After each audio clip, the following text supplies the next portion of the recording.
Ang kwento ni Tomby. Ang kwentong ito ay hango sa totoong buhay. Mula ito sa isa nating tagapakinig. Karanasan ito ni Miguel. Walang eksaktong taon. Probinsya ng Romblon. Tandaan mo, Miguel, walang masama kung magpakumbaba at palalampasin lahat ng nagkamali sa iyo. Sa bandang huli, sa pagharap natin sa may likha, sila ang magdadala ng bigat ng kanilang kasalanan. Wika ni Tatang Anghel.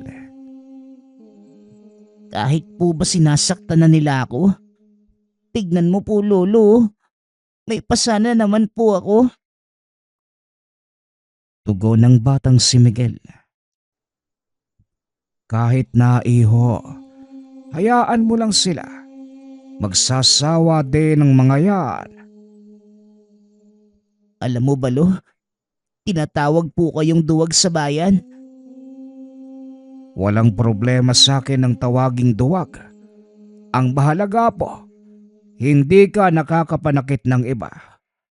At palagi mo ring tatandaan, ang katapangan ay ginagamit sa tamang lugar at pagkakataon. Pag-uusap ng maglolo. Ito ang palaging sinasabi ni Tatang Anghel sa apong si Miguel. Mula sa kilalang angka na mga manggagamot ang bata. Ngunit napaka mapagkumbaba ng mga ito. Simula pa sa kanyang mga kanununuan hanggang sa kanyang henerasyon. Madalas tampulan ng panglalait at insulto ang kanilang pamilya dahil sa pagkakataong inaapi sila. Hindi man lamang bumabawi ang mga ito o gumagante. Ngunit sa hindi malamang dahilan, biglang nagkakasakit na lamang ang mga taong nananakit sa kanila kahit wala silang ginagawa. Bagay na pinagmula ng usap-usapan na mangkukulam ang pamilya ni Miguel. Madalas ding tuksohin ang bata sa paaralan at kung minsan umuuwi pa nga ito na may pasa o hindi naman kaya sira ang mga kagamitan. Gusto ng bata na gumante. Ngunit palagi niyang isinasaisip ang mga sinabi ni Tatang Anghel. Isang hapon, kakauwi pa lamang galing sa paaralan. Kagad itong nagsumbong sa matanda. Sa pagkakataong yun, hindi siya sinakta ng mga kaklase. Lolo, alam niyo po ba, yung kaklase kong nanakit sa akin kahapon, hindi nakapasok. Ang sabi ng guro namin, may sakit daw siya. Biglang namaga yung dalawa niyang kamay. Wika ni Miguel. Yan ang sinasabi ko sa iyo, Apo. Hindi mo kailangang gumante dahil may gagante para sa iyo. Hayaan mo silang alipustahin ka at saktan. Bandang huli sila ang magdudusa sa mga maling ginawa sa iyo. Tugon ni Tatang Anghel. Kawawa naman po kasi, Lo. Gagaling pa po kaya siya?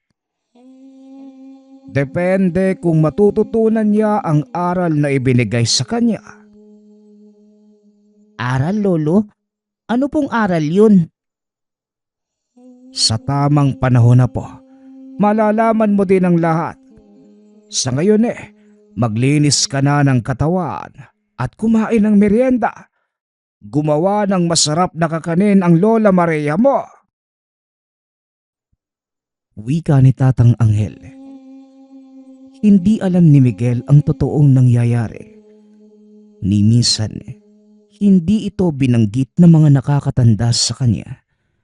Dahil bata pa ito at hindi rin mauunawaan ang lahat.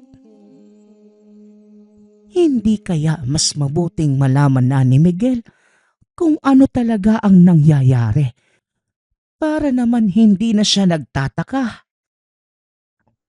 Wika ni Lola Maria. Alam mong bata pa si Miguel at mahihirapan siya sa pag-intindi ng mga pangyayari. Darating tayo dyan, Maria, pero hindi pa sa ngayon. Tugon ni Tatang Anghel. Bakit naman si Dado? Ilang taon ba siya nang tinuruan mo? Iba ang kaso ni Dado sa anak niya. Si Miguel masyadong inosente ang isipan. Samantalang si Dado noong kabataan niya, napakabukas ng isipan at mahilig tumuklas ng mga bagay-bagay. Abay, ganun din naman ang apo natin ha. Balang araw, malalaman din niya ang lahat, Anghel, at mas masakit kung sa ibang tao pa niya madidinig. Pag-uusap ng dalawang matanda. Habang nag-uusap ang mga ito, dumating naman ang tatay ni Miguel. O Nay, Tay, malayo pa lang nadidinig ko na po yung pangalan ko ah. Paano po? Si Miguel? Tanong ni Mang Dado. Kawaan ka ng Diyos anak. Ayun, maagang natulog. Mukhang napagod sa maghapong paglalaro. Ikaw, kumusta naman ang araw mo? Tugon ni Tatang Anghel. Kagaya pa din ng dati, Tay. Medyo dumami lang yung trabaho namin. Kasi maraming tinanggal eh. Nalulugi na yata yung kumpanya. Oras na din siguro para maghanap ako ng ibang trabaho. Bakit hindi na lang ang palaya natin ang pagtuunan mo ng pansin? Hindi naman tayo kinakapos sa pagkain. Isa pa, may mga nagpapagamot naman sa atin na kahit papano nagbibigay din ng mga gulay, manok at kung ano-ano pa. Naroon na po ko, Tay. Pero may mga pangangailangan si Miguel, lalo na sa paaralan. Mabuti na ding may pinagkukunan kahit paano ng pinansyal. Tama naman ang anak mo, Anghel. Aba hindi mo naman pwedeng iasa sa mga bigay ng tao ang pang-araw-araw nating pangangailangan. Lalo na ngayon, pareho na tayong matanda at hirap na sa pagkilos. Sabat naman ni Lola Maria. Oo nga naman, Tay. Isa pa nandyan naman si Manong Amir at Ino para umintindi ng palayan. Pinauubaya ko na yun sa kanila. Basta mag-iingat ka sa syudad, anak ha. Tandaan mo, Dado, ikaw na lang ang naiwang magulang ng anak mo. Patanda na kami ng nanay mo. Sa oras na mawala kami, wala nang magtatanggol sa kanya. Alam ko po yun, Tay. Kaya nga gusto ko na sanang turuan si Miguel sa mga kaalaman natin. Pero kayo po yung tumututol. Masyado pang maaga, Dado. Darating tayo sa puntong yan. Pero sa ngayon, hayaan mo munang maranasan ni Miguel ang mabuhay bilang normal na bata. May punto nga kayo, Tay. O siya, magpapahinga na po ko. Maaga ang pasok ko bukas dahil may darating na mga materyales. Pag-uusap ng mag-anak. Matapos ang pag-uusap na yun, pumasok na sa silid si Dato. Pinagmamasdan ang anak na natutulog. Kamukhang kamukha mo talaga ang nanay mo, Miguel. Masaya ako't nakuha mo yung pagiging pasensyosa niya. Huwag kang mag-alala dahil darating ang panahon na wala nang mang-aapi sa'yo. Wika ni Tatay Dado. Kinabukasan, pagising ng bata ay naabutan nito ang ama na kumakain ng agahan. Dali-daling lumapit si Miguel upang kumustahin ito. Hindi madalas magkita ang dalawa dahil sobrang abala ni Tatay Dado Kaya naman sabik ang anak sa kalinga nito. Magandang umaga po, tatay. Umuwi ka pala kagabi? Bakit di mo man lang ako ginising? Wika ni Miguel. O Miguel anak, halika mag-agahan ka na. Hindi na ako nag-abala pa. Mahimbing kasi yung tulog mo eh. At ang sabi ni Lolo Angelmo, napagod ka daw sa paglalaro. Kumusta naman yung pag-aaral mo? Tugon ni Tatay Dado. Maayos naman po, tay. Ang totoo niyan, may medalya daw po ako sa pagtatapos ng taon. Sana po naroon ka ha, para ikaw ang magsabit sa akin. Hindi mangako si tatay, pero sisikapin ko anak ha. Abala kasi ako sa trabaho eh. Alam mo naman na kailangan kumita ni tatay para may panggastos tayo sa pag-aaral mo. Naiintindihan ko naman po yun, tay. Kaya nga po pinagbubutihan ko din yung pag-aaral ko para naman kahit papano makabawi ako sa lahat ng sakripisyo ninyo. Alam mo, para ka talagang nanay mo kung magsalita eh. Wala kang dapat bawiin anak. Obligasyon ko bilang ama ang pag-aralin ka at bigyan ng magandang kinabukasan. Sapat na ang makita kong nag-aaral ka ng mabuti anak. O siya, kumain ka na muna at mahuhuli ka na sa klase. Idadaan na lang kita sa eskwelahan nyo. Sabado po ngayon, tay. Wala po kaming pasok. Noko, ano ba yan? Pati araw nakakalimutan ko na. O siya, huwag kang pasaway dito kay Lolo Angelmo ha. Mauuna na ako. Pag-uusap ng mag-ama. Umalis na papuntang trabaho si Dato. Inihatid ito ng bata sa kalsada kung saan siya nag-aabang na masasakyan papunta sa bayan. Nang makabalik si Miguel, nakita nitong naiwan ng ama ang bag na may lamang baon at mga gamit. Dali-dali niya itong kinuha upang ihatid. Ngunit hindi alam ni Miguel na yon ang huling beses na makakausap ang ama.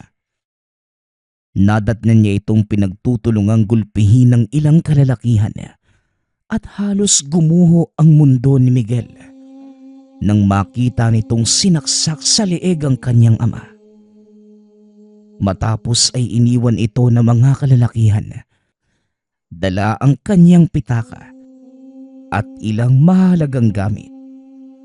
Nakaluhod lamang si Tatay Dado habang nakatitig sa anak. Pilit itong nagsasalita. Ngunit sa bawat pagbuka ng kanyang bibig ay siya namang pagbuluwak ng dugo mula sa kanyang sugat. Tatay, tulong! Tulungan po ninyo kami. Saklolo, tulungan po ninyo ang tatay ko. Wika ni Miguel. Yakap-yakap ng bata ang naghihingalong ama ng mga oras na yon. Naglabasan ang mga tao. Ngunit ni isa ay walang tumulong kay Dado. Napasigaw naman sa sobrang galit si Miguel, dahilan para madinig ni Tatang Anghel. Dali-daling lumabas sa matanda at nakita ang dugo ang katawan ng anak na nooy yakap-yakap pa din ni Miguel. At sa huling lakas ng ama, ibinulong niya ang mga katagang. Wag na wag kang gaganti sa kanila, anak. Wika ni Tatay Dato. Matapos magsalita, hinaplos nito ang muka ng bata. Ngumiti at tuluyang nalagutan ng hininga. Puno ng pinaghalong hinagpis at galit ang mga sigaw ni Miguel. Isinumpa nito ang lahat ng taong naroon. Tatandaan ko ang araw na ito na wala kayong ginawa kundi tignan ng tatay ko habang nag-aagaw buhay. Humingi ako ng tulong sa inyo pero wala kayong ginawa. Tandaan ninyo, pagbabayaran ng bawat isa sa inyo ang kamatayan ng aking ama. Wika ni Miguel. Biglang nagdilim ang paligid at kasabay ng pagdadalamhati ng bata, bumuhos ang malakas na ulan. Gumuhit sa kalangitan ang malakas na kidlat na tila nakikisama sa pagluluksa ni Miguel. Mahabaging langit, patawarin po nawa ninyo ang may gawa nito kay Dado. Wika ni Lola Maria. Hindi, Maria. Hindi dapat magkamit ng kapatawaran ng mga taong walang kaluluwa. Ito na ang tamang panahon. Sisimulan ko na ang pagsasanay kay Miguel. Wika naman ni Tatang Anghel. Bagaman hindi nagpapakita ng emosyon, ramdam ni Aling Maria ang matinding galit sa boses ni Tatang Anghel. Matapos ang kaganapang yun, ibinurol nila ang bangkay ni Dado. Hindi umaalis si Miguel sa tabi ng kabaong at kahit anong gawin ng dalawang matanda, hindi nila ito magawang paalisin. Miguel po, kumain ka naman kahit konti lang. Sige ka, magkakasakit ka niyan. Wika ni Tatang Anghel. Dito lang po ako, Lolo. Ayoko pong iwan si tatay. Tugon ni Miguel. O sige, kung gusto mo, kukunan na lamang kita ng makakain. Tumayo ang matanda upang kunan ng pagkain ng bata. Nang bumalik ito, nakita niyang may kausap si Miguel. Dali-daling lumapit si Tatang Anghel sa kanya dahil hindi na ito nakakakilala ng tao kapag malayo. Magandang gabi. Maraming salamat sa... Isidro, paano itong nangyari? Ang buong akala ko ay patay ka na. Wika ni Tatang Anghel. Gulat na gulat ang matanda na mga sandaling yun dahil ang panauhin, walang iba kundi ang nakakatanda nitong kapatid na si Tatang Isidro. Inakala nila sa loob ng maraming taon, patay na ito. Kaya ganun na lamang ang pagkasorpresa ni Tatang Anghel. Matagal na ako nandito sa bayan, Anghel. Sinadya ko lang na wag magpakita sa'yo. Dahil ayokong malaman ng lahat na buhay pa ako. Sabihin mo, anong ginawa nila kay Dado? Tanong ni Tatang Isidro. Wala ko nang mangyari ang pagpatay sa kanya. Tanging si Miguel lamang ang naroon. Kaso lang, Isidro, hindi mo makakausap ng maayos ang bata sa ngayon. Masyadong okupado ang isipan niya. Di ayaw ngang umalis sa tabi ng kabaong ni Dado. Ganun ba? Hayaan mo muna ang bata. Saka ko na lamang siya kakausapin. Pag maayos na ang lahat. Sa ngayon, maaari ba akong makituloy rito? Bahay mo din ito, Isidro. At siguradong matutuwa si Maria pag nakita ka. O Anghel, sino ang... Isidro, mahabaging langit. Maraming salamat naman at buhay ka pa pala. Sinasabi ko na nga bang hindi totoo ang bali-balita eh. Oo, Maria. Buhay pa ako. Kailanman hindi ako maaaring mamatay. Lalo na ngayon, mukhang wala nang kinatatakutan ng mga tao. Laganap na ang kasamaan. Mula lang nang mawala kay Isidro, nagkaroon ng lakas ng loob ang mga taong gumawa ng hindi maganda. Pero ngayong nandito ka na, siguro naman, hindi na ako kagaya ng dati, Anghel. Wala na akong lakas. Ngunit hindi pa huli ang lahat. Sabihin mo sa akin, ano ang nalalaman ng anak ni Dado tungkol sa angka natin. Pasensya na, pero hindi namulat si Miguel sa taglay nating kakayanan. Masyado pang mura ang isipan ng bata para maunawaan ang mga pangyayari. Pag-uusap ng magkapatid. Lingid sa kalaman ng mga ito na nadidinig ni Miguel ang usapan nila. Ano pong kakayanan niyong tinutukoy ninyo? Tanong ni Miguel. Nagulat ang tatlo nang biglang magsalita ang paslit. Nako, eto na nga ba ang sinasabi ko eh. Halika Miguel, maupo ka sa tabi ng Lola Maria mo. Tugon ni Tatang Anghel. Naglakad ang bata papunta sa kinaroroonan ng tatlong matanda at doon ipinakilala ni Tatang Anghel si Mang Isidro. Siya ang Lolo Isidro mo. Nakakatanda kong kapatid. Alam mo bang kinatatakutan siya dito sa bayan? Lalo na ng mga masasamang loob. Pagpapakilala ni Tatang Anghel. Kinatatakutan? Bakit naman po? Tanong ng bata. Dahil sa kapangyarihang ko Apo. Alam kong hindi mo pa lubusang mauunawaan ang lahat. Pero kailangan mong malama kung ano ang kakayahan na meron tayo. Makikinig po ako, Lolo Isidro. Sabihin po ninyo sa akin, ano po yung kakayanang tinutukoy ninyo? Tanong ni Miguel. Napatitig si Tatang Isidro kay Lolo Anghel at Maria.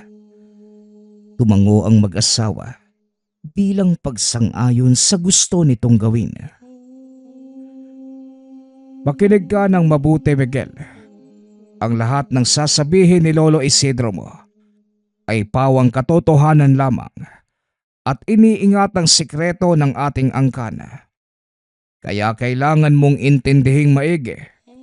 Tandaan mo, wag na wag mong ipapaalam sa iba kung ano man ang malalaman mo sa ngayon. Paalala ni Tatang Anghel. Pangako po, Lolo. Wala akong pagsasabihan. Hindi po ko magsasalita. Tugon ng bata. Hinawakan ito ni Isidro sa balikat at nagsimulang magpaliwanag. Ikaw Miguel, mula sa mahabang angka na mga mambabarang, kinatatakutan tayo sa lugar na ito noon. Ngunit simula nang mawala ko, unti-unti nang nagbabago ang tingin ng mga tao. Wika ni Mang Isidro. Mukhang alam na mga tao na mga mambabarang tayo ah. Bakit hindi sila natakot na patayin si tatay? Tanong ni Miguel. Inakala nila na ako lang ang nagtataglay ng malakas na kapangyarihan. Kaya naman nang mawala ko, inapi nila kayo at itinuring na salot. Alam ko po yun. Kaya masama yung loob ko. Kasi ang ilan sa kanila, tinulungan ni tatay noon. Pero nung si tatay na yung nangangailangan, ni isa sa kanila, walang naglakas loob na tumulong. Yan ang pinakamahalagang aral sa lahat, Miguel. Hindi lahat ng tinulungan mo ay may pusong tulungan ka o tatanaw ng utang na loob sa'yo. Ang ilan malapit lang dahil merong pakinabang ka sa kanila. Wika ni Mang Isidro. Nagpatuloy ang pag-uusap ng dalawa. Masaya si Tatang Anghel dahil nakuha ni Isidro ang loob ng bata. Ilang araw ang nakalipas. Inilibing si Dado at pagkatapos nun, dinala ni Mang Isidro si Miguel sa kanyang tahanan. Ano pong gagawin natin dito, Lolo Isidro? Tanong ng bata. Ng mga sandaling yun, nasa gitna sila ng kagubatan. Dito ka pansamantala sa akin. Ituturo ko sa iyo ang lahat ng kailangan mong malaman, Miguel. Hindi ba't gusto mong maging malakas? Ito na ang pagkakataong yon. Tugon ni Mang Isidro. Nanlaki ang mga mata ng bata. Dahil nang hawiin ni Mang Isidro ang makapal na kugon, tumambad ang isang kubo. Manghang-mangha ang bata dahil sa unang tingin, hindi mo aakalaing may bahay sa lugar na yon. Dito po kayo nakatira, Lolo?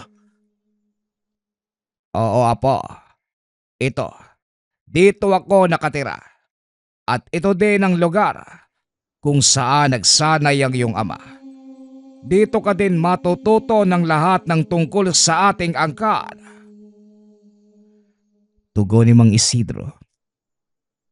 Hindi na nagdalawang isip si Miguel sa kagustuhan nitong maging malakas at maipaghiganti ang kanyang ama. Tinuruan ng lahat ng pamamaraan si Miguel. Nagsimula sa panggagamot hanggang sa kung paano magpataw ng parusa sa ibang tao sa pamamagitan ng barang. 11 taon ang lumipas at tuluyang natutunan ni Miguel ang lahat. 11 taong kinimkim ng binata ang galit sa mga taong nang api sa kanila hanggang sa dumating ang tamang panahon ng muling pagbabalik ng binatang si Miguel sa kanilang bayan. Lolo Isidro, oras na po para bumalik ako sa amin. Hindi po ba kayo sasama? Tanong ng binatang si Miguel. Hindi na, Miguel. Matanda na ako at malamang ay hindi ko nakakayanin ang mahabang biyahe. Malakas ang espiritu ko, ngunit mahina na ang pisikal kong katawan. Tugon ni Mang Isidro. Aalalayan ko naman po kayo kaysa naman maiwan kayong mag-isa rito. Ay nako, iho. Sanay na ako sa pag-iisa. Sige na, ako nang bahala sa sarili ko. Pag-uusap ng dalawa. Nagpaalam ang binata at nangakong babalik pagkatapos ng kanyang gagawin. Ngunit isang payo ang iniwan ni Mang Isidro sa kanya bago ito tuluyang umalis. Tandaan mo, Miguel, wag na wag mong hahayaang lamunin ka ng galit. Maging patas ka kahit ayaw ng iba. Maging pantay ka kahit hindi kaya ng iba. At wag na wag mong paiirali ng nararamdaman mong poot dahil ito ang magdadala sa'yo sa gilid ng iyong bangin. Ito ang mga huling salita ni Mang Isidro bago tuluyang umalis si Miguel. Nang makarating ito ng bayan, nagulat ang binata dahil napakalaki na ng pinagbago. May malaking sementadong gusali sa lugar. Wala na din ang malalaking punong nakatayo sa gilid ng daan at maging ang mga kalsada ay naka-aspalto na. Nagpatuloy lamang sa paglalakad ang binata hanggang sa makarating ito sa kanilang baryo. Pagkapasok pa lamang sa bungad, pinagtinginan na ito ng mga kalalakihan. Hindi nila nakilala si Miguel dahil humaba na ang buhok nito at naging matipuno na ang pangangatawan. Huminto ang binata sa isang tindahan para magtanong. Medyo malayo pa ang kanilang bahay mula sa lugar. Ngunit kilalang kilala sila, lalo na ang kanyang tatang Anghel.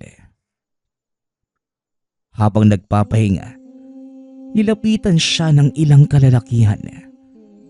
Namukaan ito ng binata. Ito yung mga lalaking pumatay sa kanyang ama.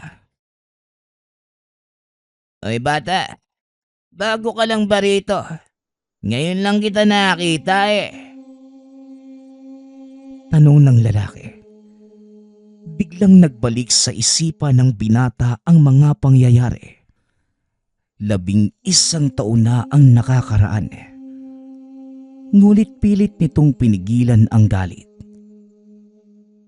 Opo, bago nga po ko rito.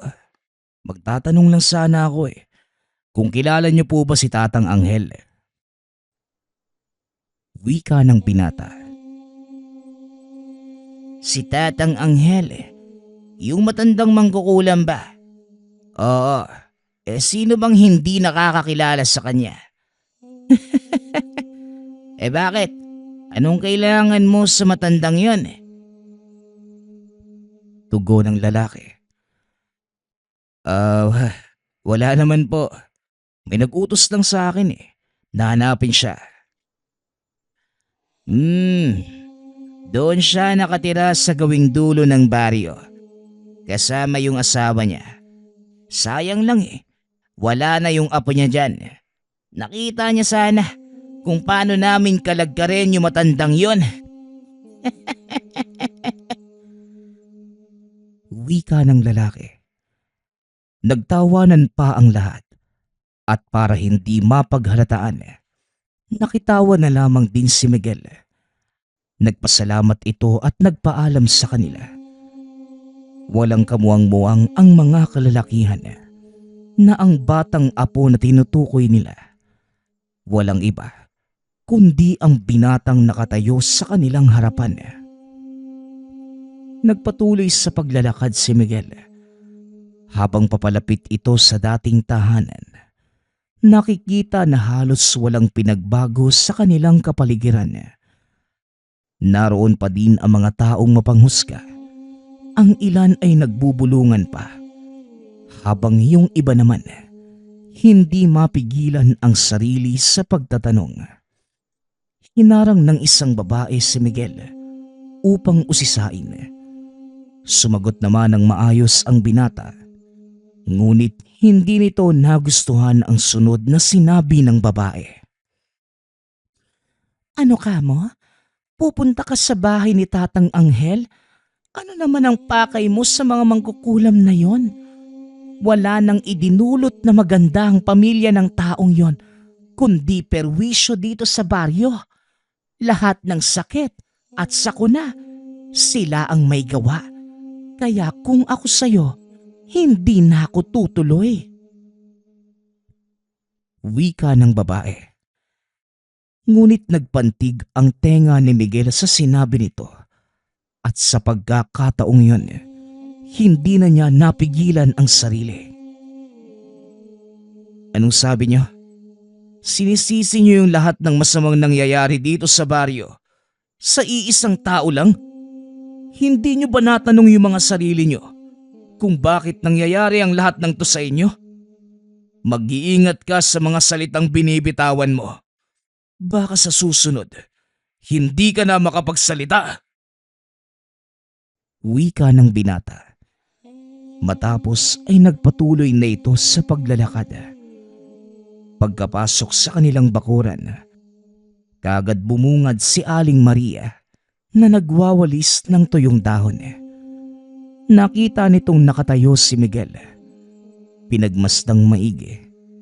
Hindi na makilala na matanda ang binata, kaya nilapitan niya ito upang kausapin.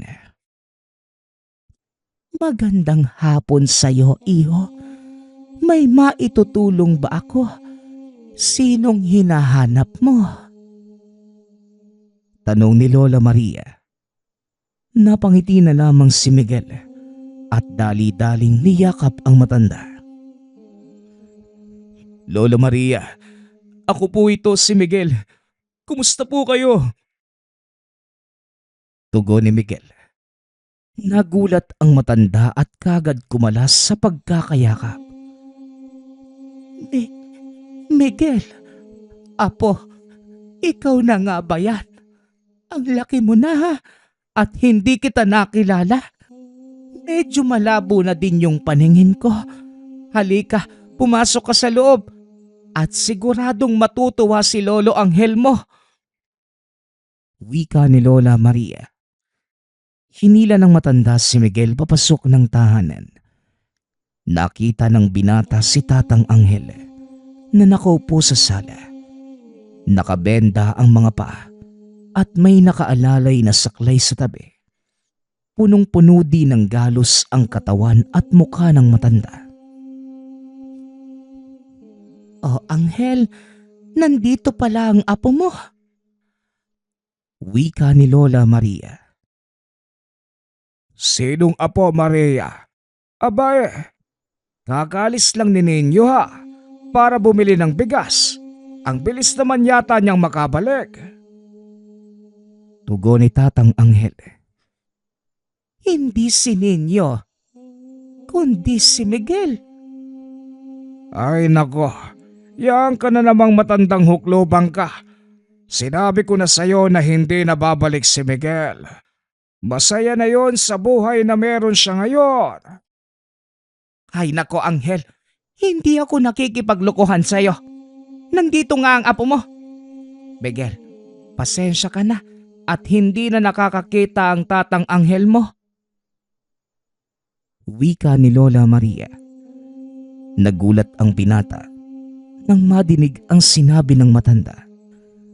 Pinagmasdan nito ang mata ni Tatang Anghel at nakitang tila sinadya itong tanggalin. Lolo, ako po ito si Miguel. Sino po ang may gawa sa inyo niyan? Oh Miguel, ikaw nga po. Ang buong akala ko hindi ka na uuwi rito. Huwag mo kong alalahanin, apo. Ayos lang ako. Kahit nawala ang paningin ko. Masaya na din naman ako dahil nandito ka na. Huwag po kayong mag-alala, Lolo. Hindi na po ko ulit aalis. Magpahinga na muna kayo. O sige, apo. Naaamoy ko yung masarap na suma ng Lola Maria mo. Kumain ka na muna. Pag-uusap ng maglolo. Labis na naawa si Miguel sa naging kalagayan ng matanda. Nagpunta ito ng kusina upang kausapin si Lola Maria. Lola, ano po bang nangyari kay Lolo? At sino po ang may gawa nun sa kanya? Eh di sino pa ba? Ang mga walang magawang kalalakihan dito sa baryo. May namatay noong nakaraang buwan at ibinibintang nila sa Lolo Anghel mo ang nangyari. Kinaladkad nila yung matanda palabas ng bahay at dinala sa kung saan.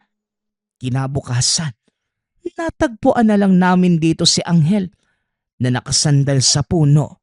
Dinukot ang kanyang mga mata at punong-puno ng sugat ang buong katawan.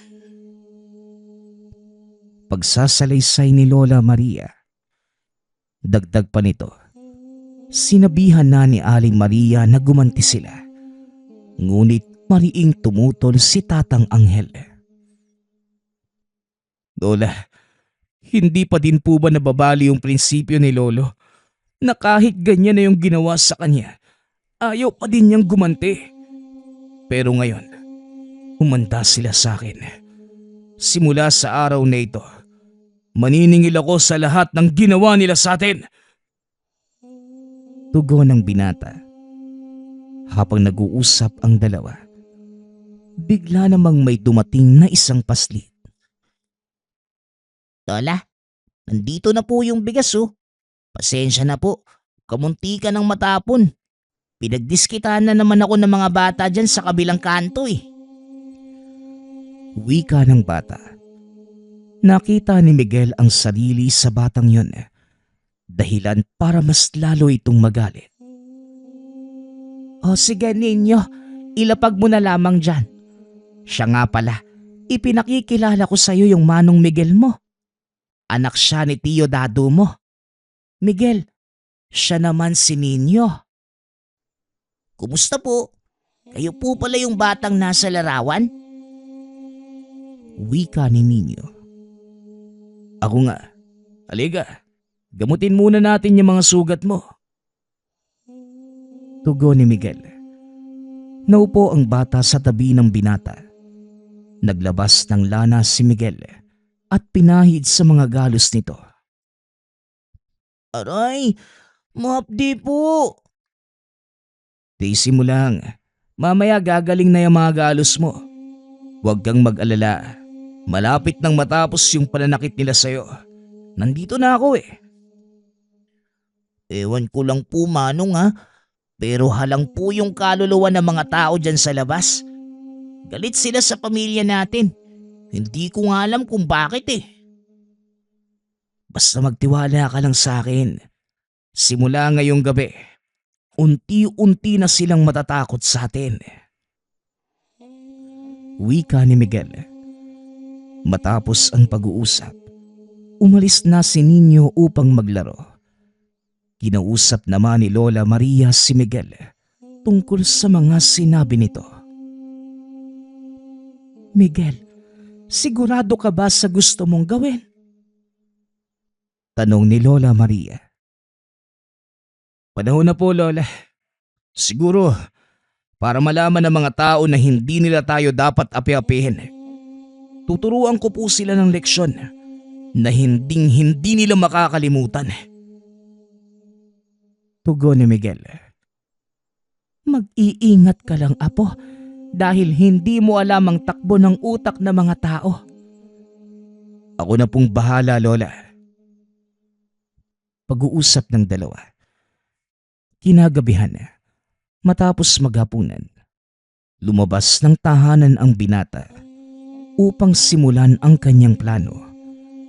Naglakad ito palabas ng tahanan, ngunit ningid sa kaalaman ni Miguel na nakasunod sa kanya si Nino. Nagpunta ang binata sa kabisera ng bayan kung saan maraming kalalakihan ang nag-iinuman.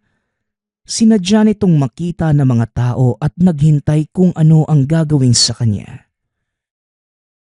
Ay, hindi ba't ikaw yung naghahanap kay Tandang Anghel? Ano? Nagkita na ba kayo? Ay mali. Hindi na nga pala nakakakita yung matanda dahil dinukot ko na yung mga mata niya. Wika ng lalaki. Nilingon ni Miguel ang grupo ng mga kalalakihan. Tinignan ito ng masama. Anong sabi mo? Ikaw pala ang may gawa nun sa kanya. Wika ni Miguel. Tumayo ang grupo at pinalibutan ang binata. Oo, ako nga. Ano naman ngayon sa'yo? Alam mo ba kung anong kinuha mo sa matanda? Karapatang masilayan ang ganda ng mundo kahit sa huling pagkakataon.